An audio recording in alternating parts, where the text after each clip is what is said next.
Welcome to Podcast Sound Advice, the place for up-to-date podcast tactics and trends.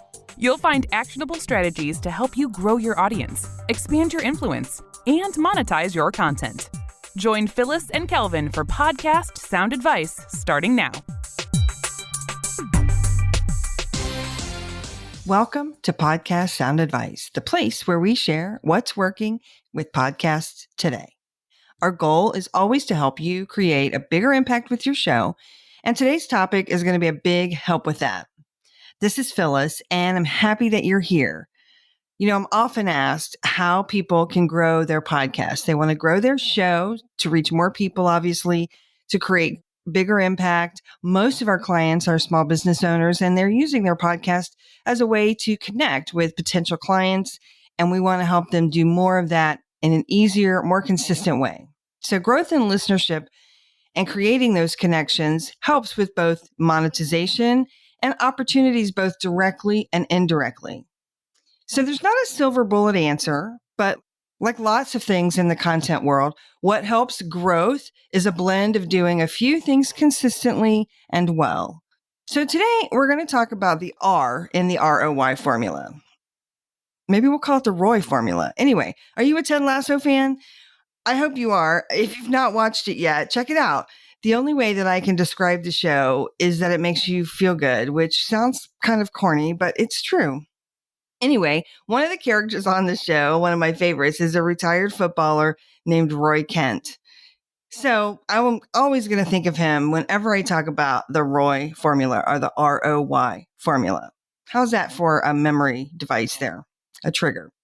Okay, so today the R stands for relevant. Relevant content is crucial to your podcast because it directly impacts the success and the effectiveness of the show. So what do we mean by relevant? Well, all of your content should be linked to or associated with your core content, what we call your ice cream content. And if you don't know what I mean by that, you can go to soundadvicestrategies.com/ice cream, where I break that down very specifically. But your core content, it's going to be the 2 or 3 or 4 pieces of your message that you emphasize regularly and routinely, the kind of information that you really cannot share too often. That's your core content. And every show should be related to that core content.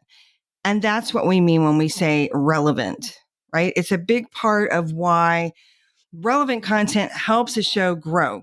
Now, essentially, you're serving up what your audience wants to hear. Now, I've used the concert analogy before. So just think about what you would do if you went to see your favorite person, your favorite band or performer in concert, and they didn't play any of their greatest hits, none of the favorite songs that you counted on hearing and that you knew you were going to enjoy hearing. And instead, they played music that was brand new and completely different than what you were expecting.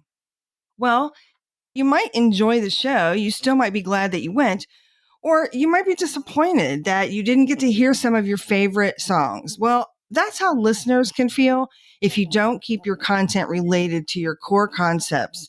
And if you vary too widely or start getting way outside of those kinds of core pieces of information. Now, there is a time when I think exceptions to that are okay and can be put to good use. And I'm going to share that at the end. But first, let's talk about why relevant content is so good for the growth of your show. Number one, which is really everything, which is an audience engagement. Relevant content attracts and engages the target audience you're looking to serve. When listeners find value and relevance in the episodes that you're sharing, they're much more likely to tune in regularly, subscribe, recommend the show to others.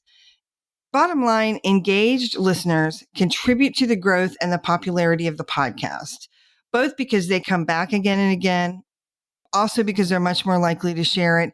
And they are also the listeners that are likely to take next steps to connect with you, whether that might be opting in to be on your email list or engaging with you in social media or just taking any sort of next step action when you have a call to action at the end of your show. Okay, the second benefit from relevant content and really keeping focused on that is by expanding that audience. So, right now, obviously There are a lot of podcasts that are available out there today, and listeners have lots of choices. If you are consistently providing relevant content that aligns with the interests of your audience, you're feeding their curiosity, you're providing them with good information, they're much more likely to stay engaged. And they're also much more likely to listen to the entire show. They're more likely to go back and listen to past episodes. So that's all going to work to your benefit. The third thing that relevant content helps with is establishing expertise and credibility. And please do not underestimate how important this is. When you are podcasting on your core topics, you are metaphorically raising your hand and saying, hey, I'm good at this. I know a lot about this. I'm an expert and I'm trustworthy and I can help. That's what delivering relevant content helps you to do as a podcast host. It positions you as someone as a thought leader or an expert in your field. Now, when you consistently provide valuable information, you're building trust and credibility with your audience. Now, even if your show is not about you being the expert, maybe it's about you learning something new and you're taking people on that journey with you while you're learning something new. That's still incredibly relevant. People are still seeing you as this action taker and they're following along with you. That's still, I think, really important to remember.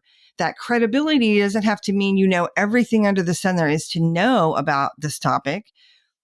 But the expertise and the credibility piece comes from the fact that you're willing to share your information. You're willing to share what works. You're willing to share when you've had an issue or a problem or you've run into something that really stumped you and you had to figure out. Those kinds of things are still very relevant. You don't have to be a know-it-all or come across like that. I know a lot of people worry about that. But your expertise and credibility comes from your willingness to have these conversations regularly on your core topics. The fourth reason that relevant content and staying focused on your core relevant pieces of content and types of content has to do with audience targeting. Podcasting allows for audiences in very niche targeting and specific interests, and it allows you to build communities in those areas. Now, we hear the word niche, and so I think a lot of people automatically think really small or tiny. I guess it's all in the eye of the beholder or the listener, I guess, in this case. But there are thousands of listeners that would like to listen on, really specific types of content about really specific topics.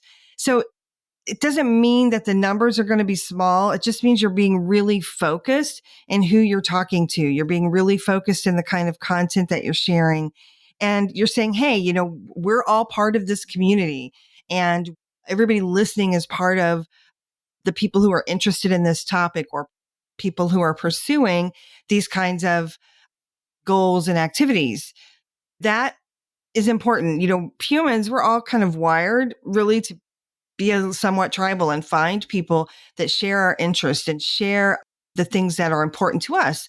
And podcasting and keeping relevant content front and center allows you to do that with targeting that particular audience. I'm going to touch base a little bit. The next thing really is about shareability and discoverability. Relevant content, again, I feel like I'm saying a little bit of a broken record, but this really matters, right? It increases the likelihood of listeners sharing your episodes, but it also increases the likelihoods of search engines and those types of things really recognizing that your show is very targeted to and talks about specific topics on a regular basis, right? So you're much more likely to be discoverable and shared when discovered, when people know like, oh, that's the show to go to for this topic or that kind of thing. I think it's really important with social media and word of mouth promotion for people to be like, oh, hey, if there's this great podcast on parenting or whatever that topic might be, shareability and discoverability needs to be easy. And if people are confused about what your show's about, or if your show's about a lot of things, then I think it's a little more difficult to share. And obviously from an SEO standpoint, discoverability is a little more challenging as well. So the final thing I want you to think about when you're talking about and planning your show around relevant content is longevity and consistency. Podcasts that consistently deliver relevant content have a higher chance of achieving long-term success. We have seen this happen over and over and over again. And when you focus on topics that resonate with your audience, consistently meet their expectations, consistently deliver the information they're looking for, your podcast will build a loyal fan base and they'll remain engaged over time. Additionally, it's important to know relevant content ensures that listeners have a reason to return, and new listeners, that might just be finding your show today are going to realize, oh, there's an entire library of content I can go back and listen to.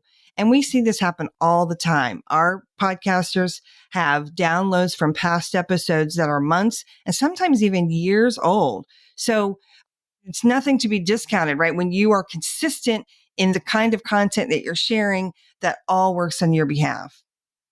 I'll give you a couple of examples about relevancy as it applies to sort of what's relevant and happening in the world, right? So far, we've been talking about relevant in the context of, your core content and the relevant message and kind of just keeping all of that really tight.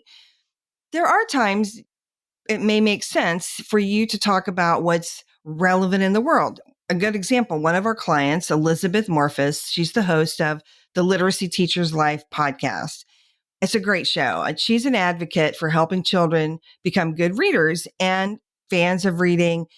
And she teaches teachers who are also promoting these things with kids, right? They want children to become good readers and really enjoy reading good books. So she recently had a librarian on her show to talk about how libraries and their staff help children and parents who are supporting their kids develop good reading skills. And while they were talking, the topic of book bans came up because that's been in the news a lot. And they talked about why and how that happens and the impact that it has on kids.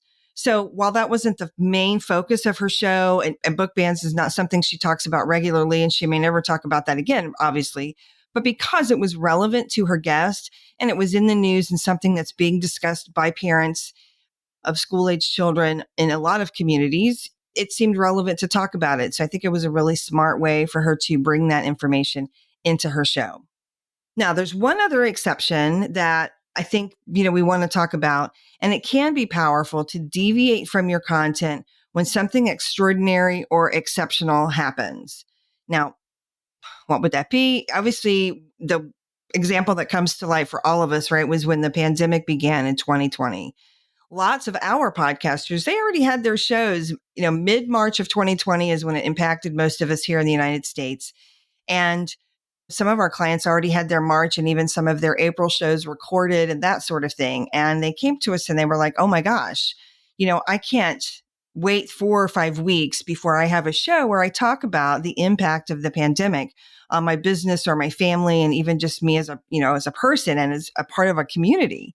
So that's where I think, so lots of them reordered their shows or did a supplemental episode where they really just talked about the pandemic, what was happening, what they were doing, how they were addressing it, if they were a business owner or if they were just addressing it with their family and their kids, whatever. So, that was obviously a very exceptional, extraordinary event.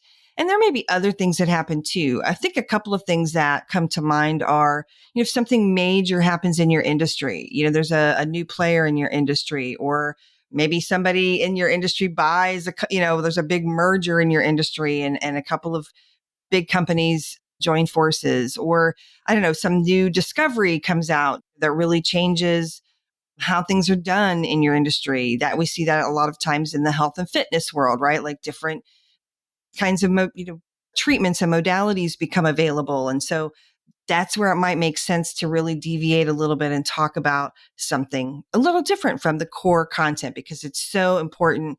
And I think your audience would expect you to comment on it. So now that's it for the R in the ROY or ROI formula for relevance. The O, which is going to be the next episode, stands for opinionated. And I found out that word for some people is a little charged. So we're going to talk about that too. So don't miss out. If you'd like the worksheet that we have, it will help you gain clarity around your core content. And again, this is what your version of ice cream is. You can get that at soundadvicestrategies.com/ice cream. So Until next time, happy podcasting. I'll see you soon. That's our wrap for this episode. We hope you found today's sound advice helpful. Let us know what you think by leaving us a review. You can get more resources at podcastsoundadvice.com. Until next time.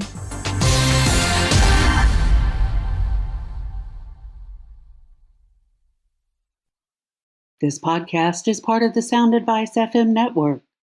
Sound Advice FM. Women's voices amplified.